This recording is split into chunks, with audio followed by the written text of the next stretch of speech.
Most of us have survived in business at some level by trusting our gut, right? That's something we do all the time, instinct about an employee or contract. Software development emotions have their own arc, and they can shift drastically during a project, so you can be caught unaware by the emotions that are going on, not only in your own heart, but by those of your business stakeholders and those of your team. So I'm going to introduce you to the trough of FUD. And FUD stands for fear, uncertainty, and doubt. This is a chart of the emotions of a software project. Emotion is on the y-axis, and time is on the x-axis. And the black line charts emotion. The pale blue line running through the center gives you reality. So I'm going to start with reality. In this example, we're talking about a software project that's going pretty well. It's not knocking the ball out of the park, but it's a solid software project that's doing just fine. And that's reality. It started fine, in the middle it was fine, and it ended fine. At the beginning of a software project, emotions are absolutely euphoric. Business people sit in meetings and they dream up all the things that the software can do. It's going to solve this problem, and it's going to solve that problem, and it's going to help us gain an advantage on our competition, and then in the future we're going to be doing this. The meetings are exciting. These are often much more creative meetings than most business people get to attend. They get to dream up their dreamy dreams about what the software is going to do. And by the way, it can look different in everybody's mind. One person has an image of what it's going to happen, and another person has another image. So the software project starts with a high degree of euphoria. Then, towards the middle of a project, if it's going normally, there's some bumps in the road.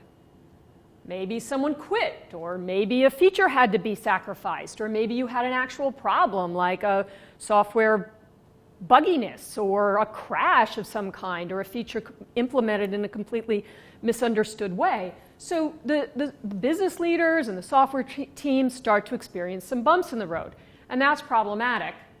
So you can see the emotions start to dip. And then the business gets their first look at the software. It is often a huge bath of cold water. People say, wait, I didn't think it was going to turn out like that. That's all there is? I mean, I had those dreams at the beginning. So emotion dips way below the line of reality, and people extrapolate from their disappointment into, well, everything, if this is wrong, this feature was, and the whole thing must be a wreck.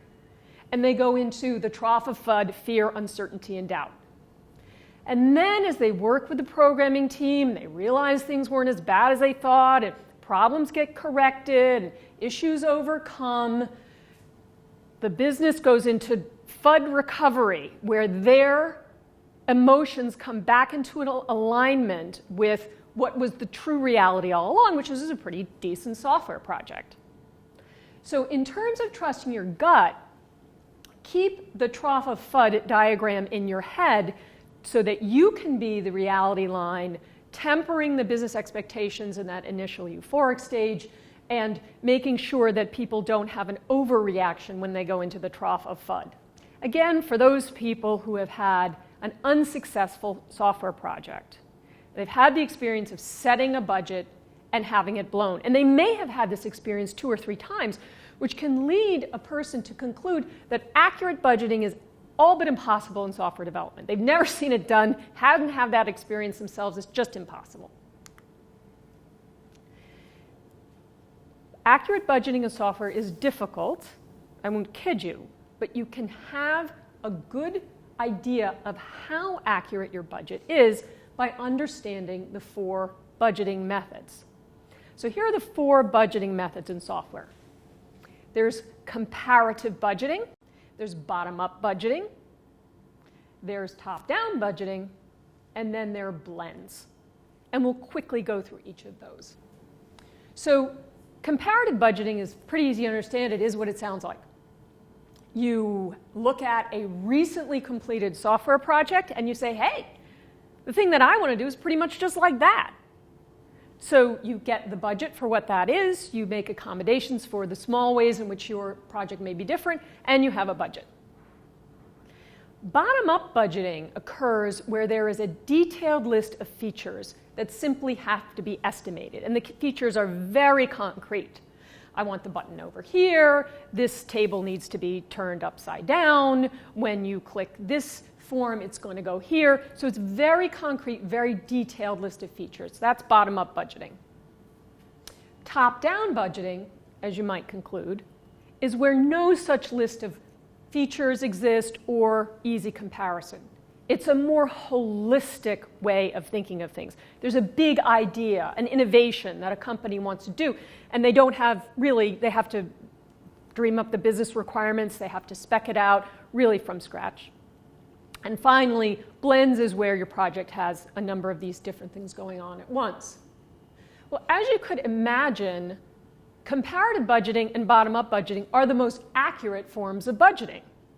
You have a recently completed comparison to look at, or you have a list of concrete features that the programming team can just knock off in terms of the number of hours that those are going to take.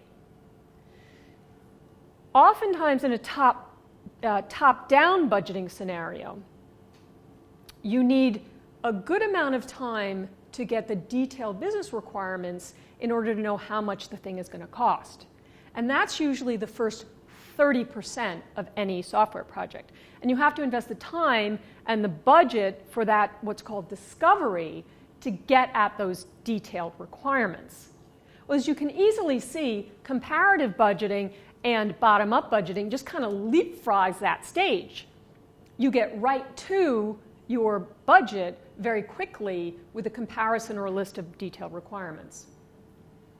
So you can diagnose your own project's accuracy of the budget by understanding how the team is coming about the budget. Are they coming from a detailed list of features? Do comparison exist? Or is this thing being budgeted more holistically in terms of being able to understand what it is?